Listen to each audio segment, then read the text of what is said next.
You can forget something that really happened and remember something that never did. That is the strange part. Memory can lose the right detail, preserve the wrong one, and make the wrong version feel completely convincing. These glitches are not one problem. They come from different systems failing in different ways.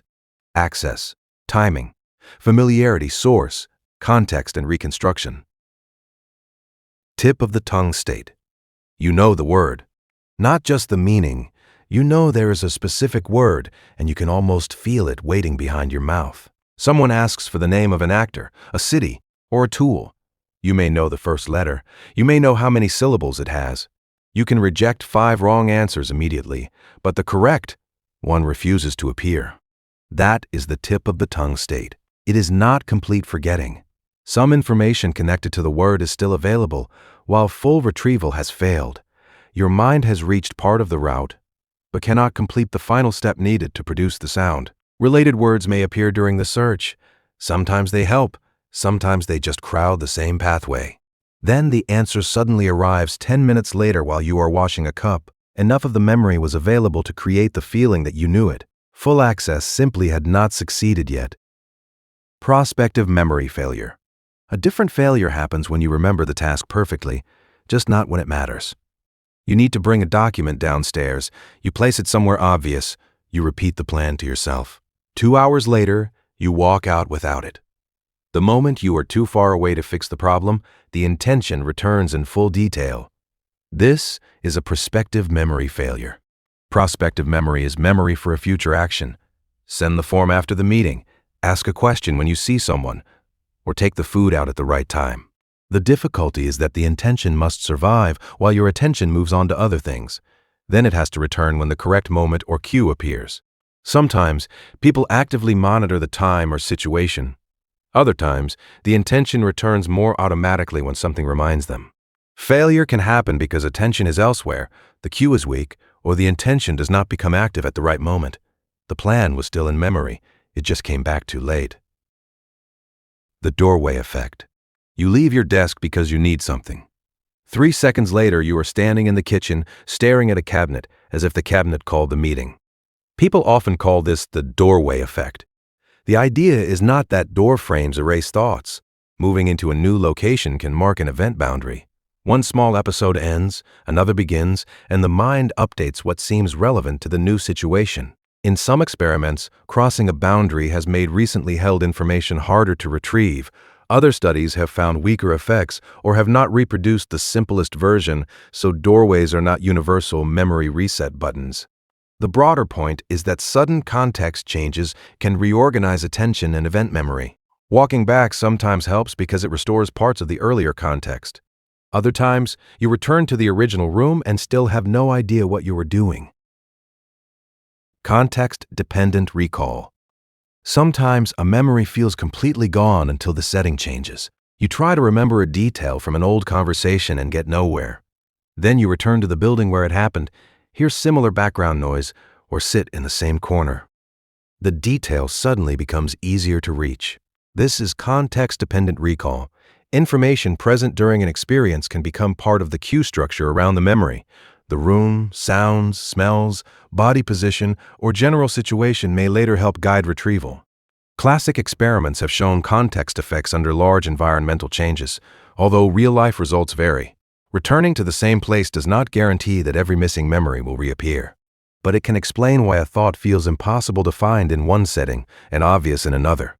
The walk back may simply restore some of the cues connected to it. Childhood amnesia. One of the largest memory gaps covers the beginning of your life. You may know stories from when you were 2, you may have photographs, you may even hold an image that feels like a memory. But most adults can retrieve very few autobiographical events from their earliest years. This is childhood amnesia, also called infantile amnesia. It does not mean young children cannot form memories. They can remember people, places, actions, and events. The mystery is why so little of that material remains available later as adult autobiographical memory. There is no single accepted explanation.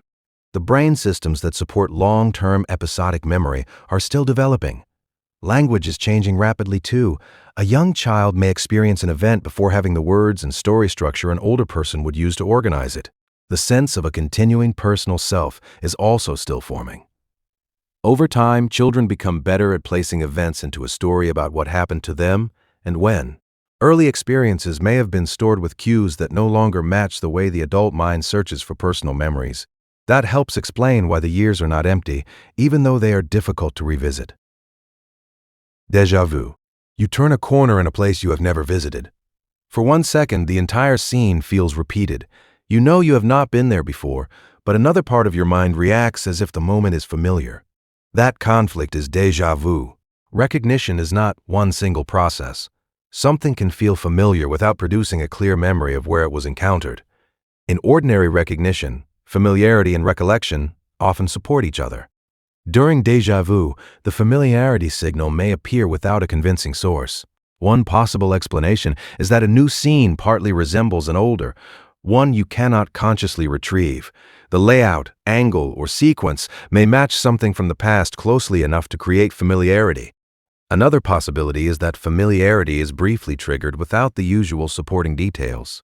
Researchers still disagree about exactly why this happens, but the experience makes more sense once familiarity and full recollection are treated as related processes rather than the same thing. Jamais vu. Jamais vu moves in the opposite direction. Something familiar suddenly looks wrong. Write an ordinary word repeatedly, and, after enough repetitions, the spelling may begin to look fake. Look at a familiar name for too long, and you may briefly wonder how those letters ever belong together. You still know the word. It simply stops feeling familiar. This kind of experience is called jamais vu, a temporary sense that something well-known has become strangely unfamiliar. Laboratory studies have produced a related effect by asking people to write the same word again and again. Repetition appears able to interrupt the smooth feeling that normally accompanies recognition. The exact experience differs between people, and not every case needs to have the same cause. Still, it shows that familiarity is a mental response, not a permanent property attached to an object. The false fame effect. Psychologists have tested a strangely specific error. People first see an unfamiliar name. Later, they forget where they encountered it but still experience a weak sense of familiarity. When asked whether the person is famous, they become more likely to say yes. This is the false fame effect. The earlier encounter makes the name feel familiar, but if the source of that familiarity is missing, the mind may explain the feeling incorrectly. I have seen this name before quietly becomes, this must be a known person. This is a source monitoring error. Remembering information is one task. Remembering where it came from is another. A face may look familiar even when you cannot place it. A statement may sound known even when you do not remember reading it. The false fame effect is one clean example of what happens when familiarity survives, but its explanation does not. Cryptomnesia. Sometimes the missing source creates a more awkward mistake. An idea feels like yours. You suggest a phrase during a meeting and feel a small spark of originality. Later, someone points out that nearly the same phrase appeared in an article you read months ago. You were not necessarily trying to steal it. You remembered the content and forgot its origin. That is cryptomnesia, often discussed as a form of inadvertent plagiarism. Experiments have shown that people can reproduce ideas they previously encountered while genuinely judging them to be new. The earlier material still influences what comes to mind, but the source information is weak or unavailable. The mind is constantly combining old material. That is normal and often useful. The error appears when an earlier influence returns without the feeling that it came from somewhere else. Retrieval-Induced Forgetting. Here is a memory glitch that sounds backward. Practicing one memory can sometimes make a related memory harder to retrieve. In experiments, people may study several items from the same category.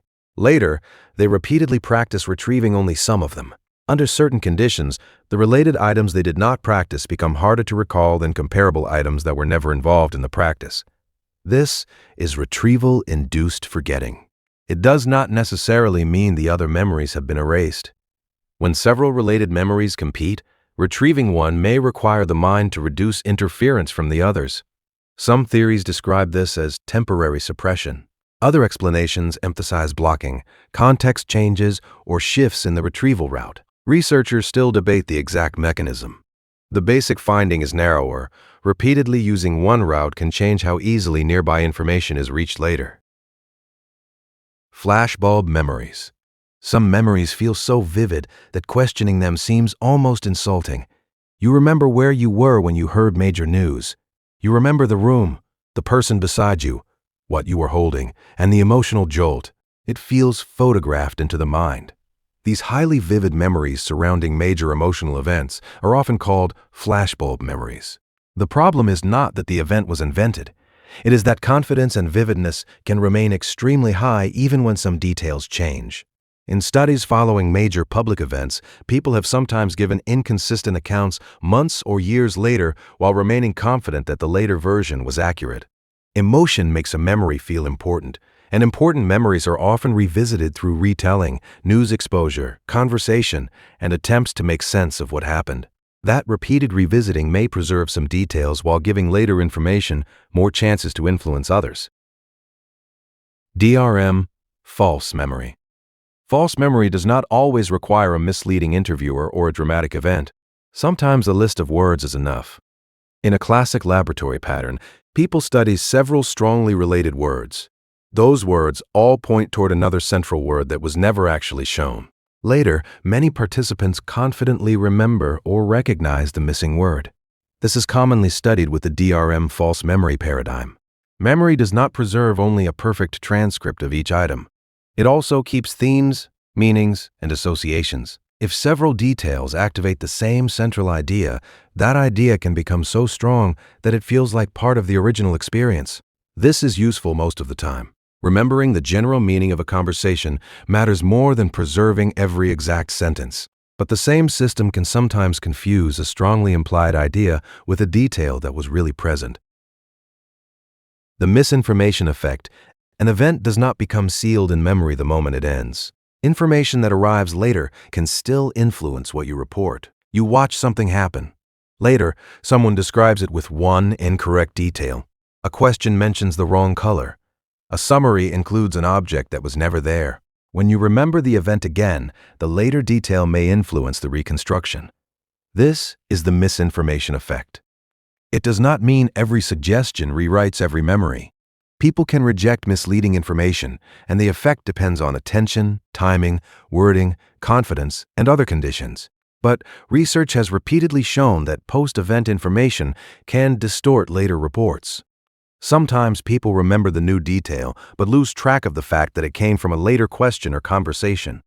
Recall uses the information currently available, including information that arrived after the original event.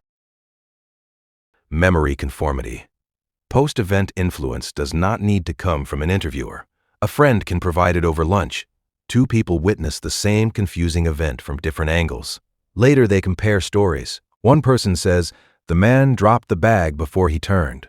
The other person did not actually see that, but the detail fits the event, and by the next retelling, it may feel as if it came from their own viewpoint. This is memory conformity, sometimes called the social contagion of memory. Experiments involving co-witnesses have shown that people can incorporate details supplied by another person into their own reports. Sometimes the person trusts the other witness more. Sometimes the detail itself is remembered, but its speaker is forgotten. Humans compare memories because comparison can correct mistakes and fill gaps. The problem is that the conversation also becomes new information. Memory blindness. The misinformation effect usually introduces a detail from someone else. Memory blindness is stranger. The false detail is presented as your own earlier answer. In experiments, participants first report what they remember. Later, some answers are secretly altered before being shown back to them. Many people notice at least some changes, but some altered answers go undetected, and later reports can shift toward the manipulated version. The misleading information has an unusual advantage. It appears to come from a highly trusted source, past you. This does not mean people accept any absurd replacement. The effect has limits, and the experiments are tightly controlled. The important distinction is simple. You can misremember the original event, and you can also misremember what you previously said about it. The Mandela Effect. Effect. Finally, there is the Mandela Effect, the internet-famous situation in which many people report the same incorrect memory. A logo contains an extra detail. A character wears an accessory that was never there. A familiar line includes a word that appears in countless imitations but not in the original. Then people see the real version and respond, "That cannot be right." The Mandela Effect is not a clinical diagnosis and does not describe one single scientific mechanism. It is a popular label for shared false memories. Different examples may come from different causes: expectation, gist, visual association, exposure to altered copies, source confusion, or repetition within a group. But shared mistakes are not automatically random.